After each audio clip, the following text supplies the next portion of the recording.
because obviously the idea is that there is an abundance of these clovers, multiples, unlimited editions of the 4-leaf clovers. And the title of the piece, is in Arcadia. No, at Arcadia. in Arcadia Ego. That's the one. Yeah. So, which is a painting. And the place where I grow them is called Arcadia. My house is called Arcadia. okay. So it's a kind of, the painting is really about a kind of lost idea of a kind of pastoral past that we kind of mourn. And to me, this particular edition was a kind of goodbye to the place where I've been producing them for a number of times. So, it's a reference to that. Because this is like a project that sort of started a really long time ago, right? Yeah. So it started 20 years ago, and I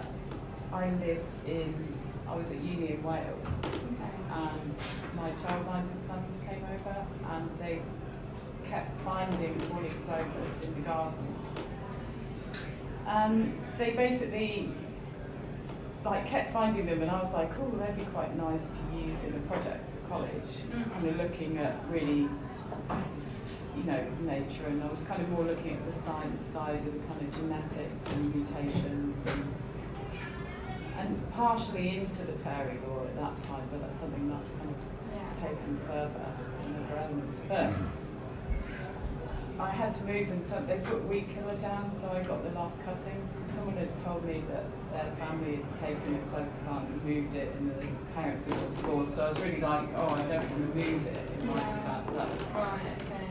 But then when I saw that they were going to kill it, I thought, well, I have to try and save it. Yeah. So I took the last little cutting, brought it home. Brought it home, and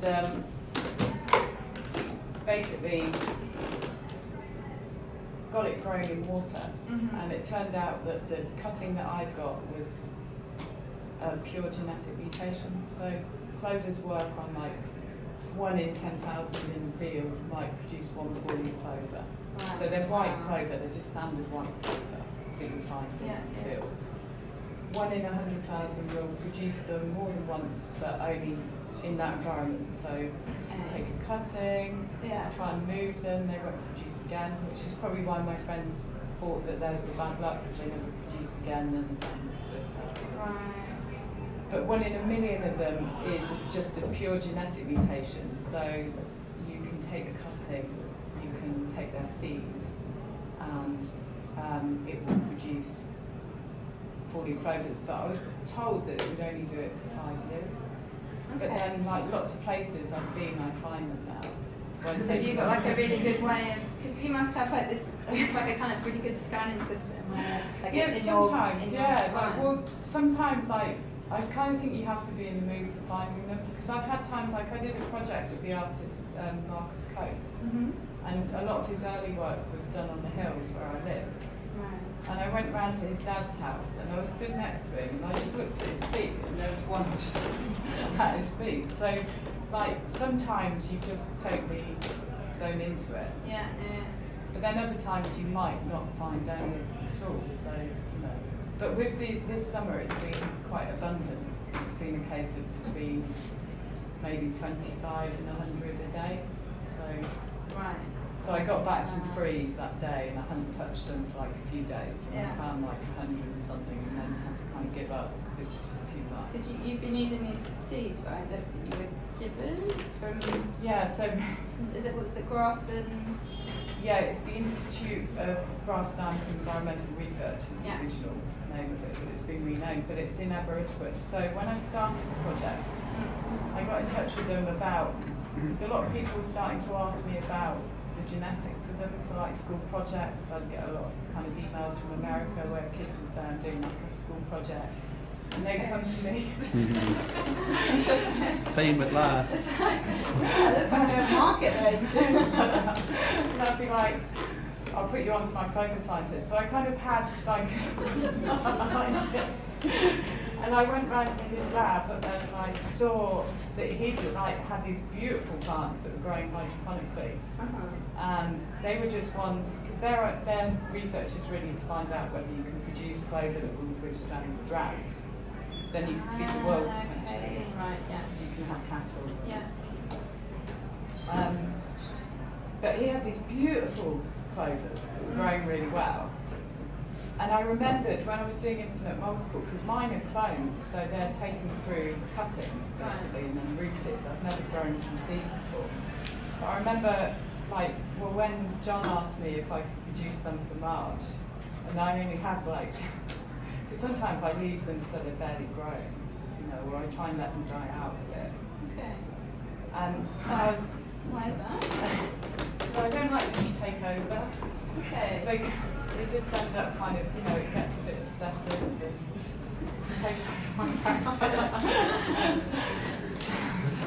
Like how, well, just to kind of get a sense of like how this, because you grow them like at home. Yeah, right? yeah, I grow them in my garden. And so how much of this, like how big is your garden? How much does it sort of take over? My garden's quite big, but it's taken over the whole kind of patio area. So it's taken over quite an expanse at the moment. And I planted, when John first got in touch with me, I remembered the clovers that the scientist had. So I got in touch with the lab and he's retired. And I kind of said, look, I'd really like to, I remember these plants, do you still have any of those ones? Because they'd lent me some for a show. Like they'd topped up some of my supplies when I did a show at Cell in 55. I had to do a big show. So they sent me loads of supplies at the time, but because he'd retired, it was like his kind of pet project. Right. But he had actually harvested seeds from those plants, and they identified those seeds from their kind of European database, and then sent me the seeds. So for this project in particular, for this multiple, I've grown, I think I planted in April about maybe 8 seed trays, and then they've kind of grown from there, and I've had to keep repotting them, thinning them out, cutting them, picking them every day, looking after them. So it's been a lot of nurturing. Yeah, that's really labour intensive, isn't it? Yeah, it's quite yeah, I feel like a farmer sometimes. But is that part of it? It's like, I mean, obviously, you know, you have the kind of mass production in order to produce these kind of like unlimited multiples. But that feels like that's always been there with the project as well. Like it feels very, you know, the kind of the like interventions that you've done where you've given them out in places. Yeah. And so it's like you've constantly got this kind of supply, and that seems really an important part of the project. There is a constant supply, and there has been for 20 years, and it's kind of bizarre really, because the show that I did at Cell Projects was almost a deliberate intention to kill them and to end the project. It didn't work. Didn't work at all. So I kind of figured as long as I find them, I have to keep giving them out. So like the last time I bought some, I was in Soho, I actually gave some, this guy was fair changing, Irish guy saying he was electrical, and I gave him one, stuff like that. So I kind of like to, and then I get a lot of people have emailed me for them and use them in different types of ways. So yeah, it's quite expensive. And I guess also just sort of expanding it sort of out to like your other work, because I'm just thinking like, yeah, it sounds like this that sort of idea of like invasion, like kind of it's like physical invasive, but also maybe how does it kind of affect all of the, because you do so much, right? You've got like a lot of, there's the kind of gallery space that you're running, and then now you've just got masters and like lots of performances, and then I saw that there's this hub that you've acquired, which looks amazing. So kind of how does it all? Well, they all work on similar ideas really. That because I have been continuously raising my children around my practice and I went to do my art degree when my first son was 1, and so they've been continuously kind of, all my work has been this kind of snapshots of things and having to grab at time very quickly. So all the projects that I tend to do are maybe like smaller things that over time make up a much larger whole. So they're kind of manageable, just about. It's sort of like, yeah, there's lots of kind of layers and they sort of almost kind of sort of pop up at different times. Or, yeah. And they kind of weave in and out different, because I've made like really large scale works, you know, and kind of and works that are kind of responsive, that are maybe can create scenarios that kind of performative. I wouldn't perform them, but they might be a kind of space for something to happen. But even with those, they became about kind of giving and sharing, and you know, giving small things to people. And so I kind of think that's how I manage it. Yeah. Would you say these are performative? I'd say that the actual action of nurturing them is quite performative, and I'm really interested. I mean, this is something that's I'm quite nervous about doing this edition, because I was always warned by my clover scientists never to sell the live plants, because get into the wrong hands, and they'll be cloned, and the particular genetics that causes them will be taken, and they'll become a normal thing. You know, and I don't want to kind of lose the magic of it. I'm very wary of like not pushing my luck with it, not, you know, kind of being respectful of the project. It's a good fun there.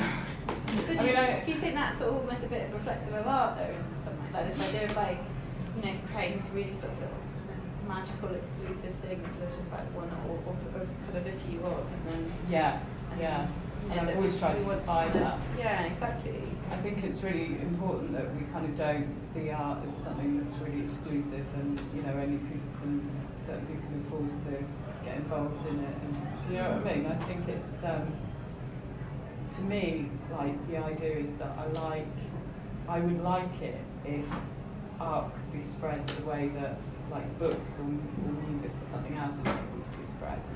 I think, you know, it can be an issue that we kind of create these huge things that we have to have big studios for and lots of money, and, you know, they seem quite indulgent sometimes. So to me, it's kind of trying to make small changes. But I mean, as far as the clovers go, I've lost count years ago, but it's probably expanded out to about, my estimate about 5 years ago was about 500,000. But I don't know. Because sometimes it's very low growing. Like last year, I probably only distributed maybe a few hundred. Okay. Yeah. So, you know, I have times where it's very, very intense. Yeah. And actually, I don't feel quite as bad about this edition being distributed as a live plant, because they're from seeds, they're not clones. So it could be, and something I don't like to ever offer any guarantee, it could be that they never grow enough four-leaf clover again. Okay. Which would really disappoint John. I'll press stop now on that. But what's the difference then? Why would that happen? Because if it is that they are a genetic.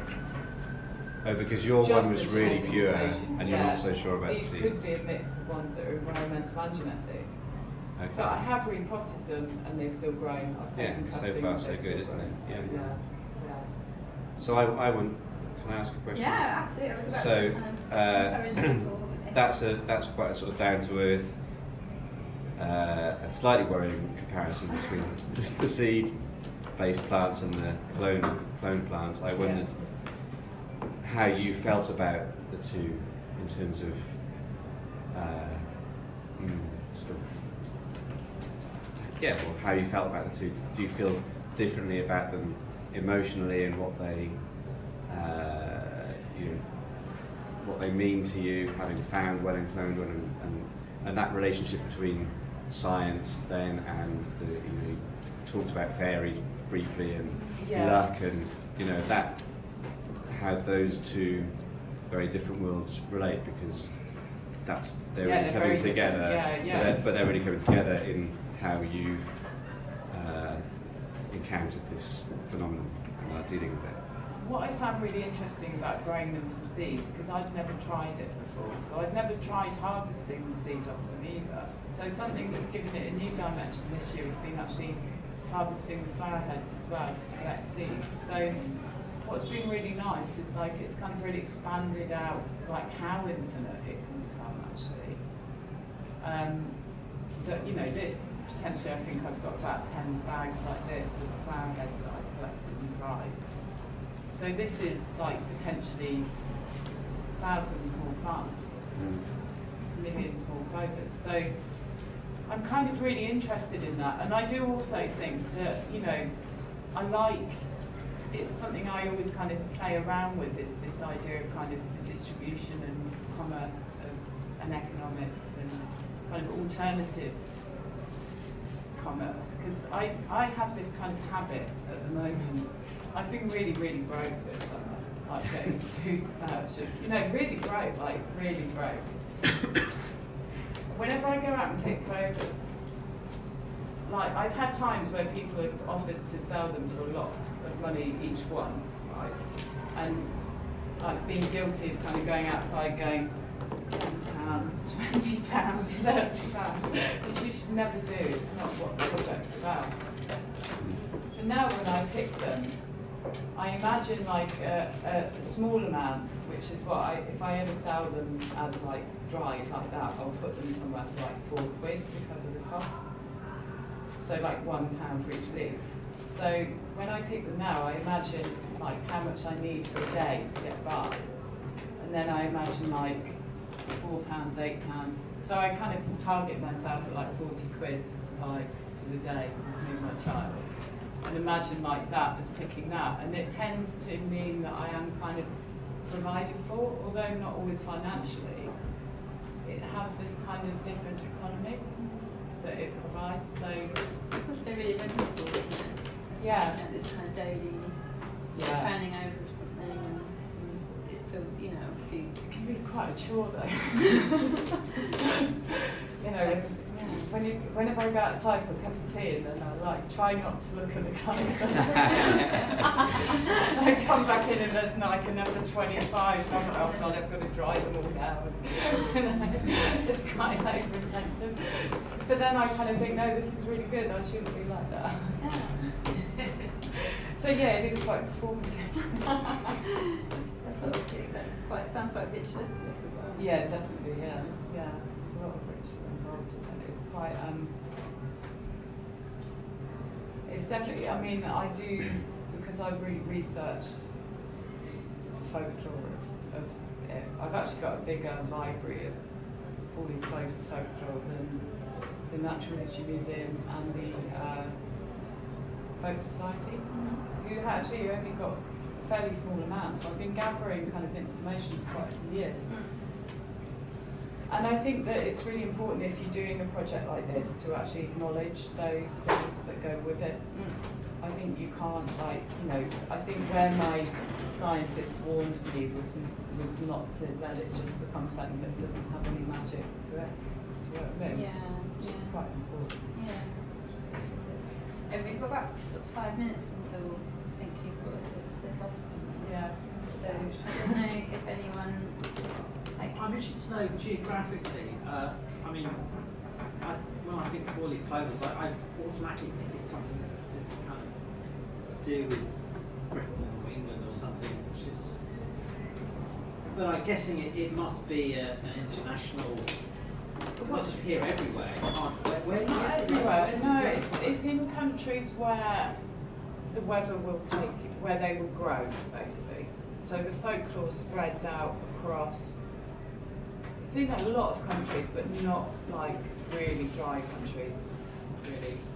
So. But does it have the same association with luck in other? Yeah. So like I found them growing in Venice. I found them growing in Tokyo. I found them growing in Denmark. Lots of places in England. Lots of different locations.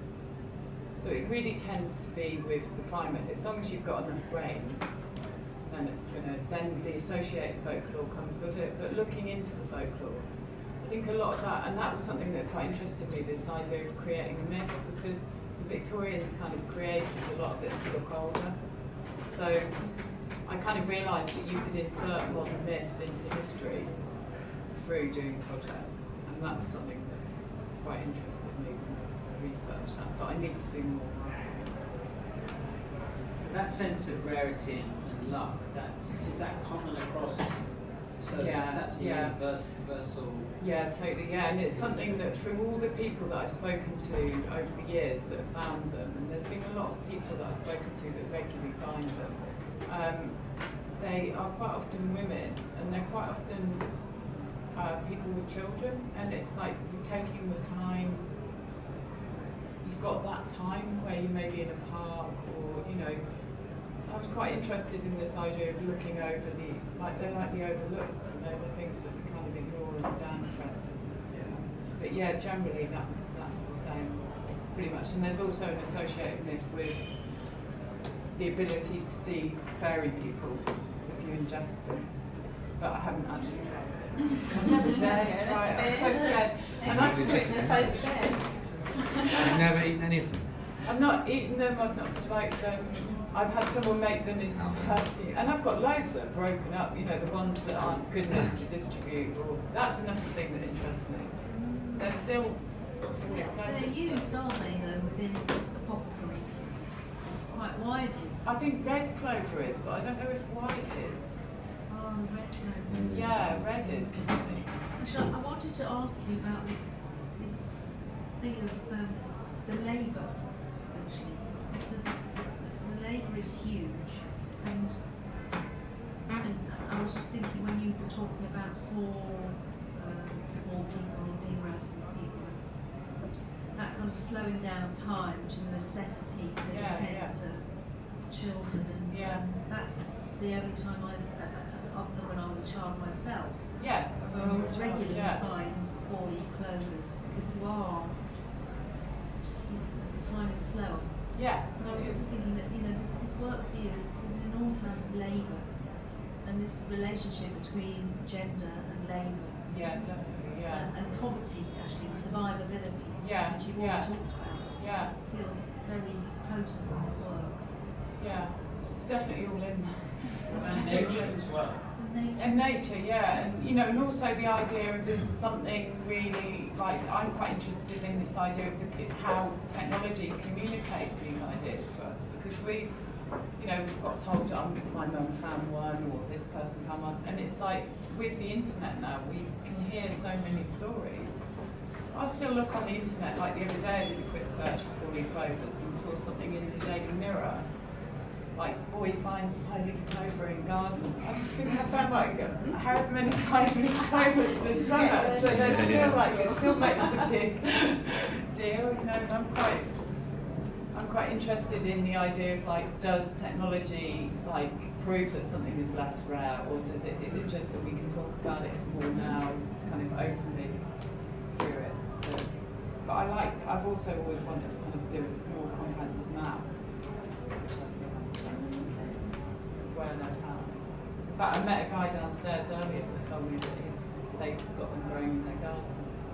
It's like in Ramsgate, so I've asked him to let me know. You can do like a sort of, like an interactive kind of Google map. Add it on. do a little clover trail. Yeah, that's what I'd really like to do, but it's just so much work. Does anyone else? I think we might have to sort of let you sort of push off. But thank you very much for coming down and talking about your work. And so these are on the website now. So these are sort of a recent addition. Obviously, Nina's been growing since this year. Since April. Since April. And they're all, I mean, they will grow. The ones that I select to send to you are always ones that have got 4 leaves on anyway, so they will grow. But I like the idea that you can't guarantee. You know what I mean? I really like that. I think it's really important to kind of leave an element of possibility or non-possibility. Nice. Brilliant, thank you. Thank you so much.